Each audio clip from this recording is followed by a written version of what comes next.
Yo, what's up? It's me, Zahir. Ay, lala. So, ay nga mga men. So, nagbabalik nga pala ako dito sa Bagani SMP. So, kung makikita nyo naman dito sa likod ko is maganda na nga yung build ko. And gearless na rin ako mga men. Pero, huwag nyo nang pansinin yung pads ko. Dahil kinulang tayo and yung mga tools ko. So, kinulang nga pala tayo ng resources or gamit. Yun. So, pinaganda ko nga pala tong aking base. So, hindi pa yan tapos. Dahil nabibisa rin tayo and andi dito si Kaukaw mga men. Ayun no. So, ito nga mga men is, ito guys, is di pa to tapos. Ayan. Kung makikita nyo yan. Like parang wala pa yung kwenta. Or char. Char lang.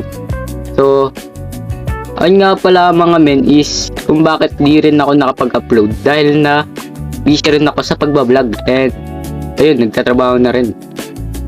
So dito nga pala is meron pala tayo ditong bahay na walang laman. Walang laman.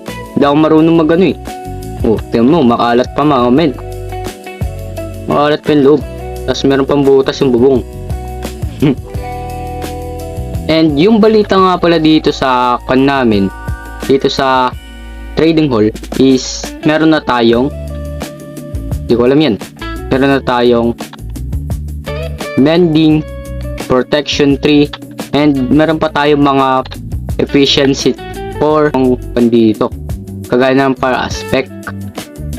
Pwede natin yan may benta mga men, unbreaking, and ano to, protection 4. Parang sisirain ko na yan. And so kung makikita nyo dun, mga batak na yung mga katabi ko, yung mga ka-guild ko. So meron na rin pala kaming portal. So yun. So napag-iwanan na nga tayo. And ayun, kay Kai. So gumawa pala silang castle. So tignan nyo na lang sa upload ni Ate Kai. So ayun, napag-iwanan na tayo. Ayun lang sa atin, no?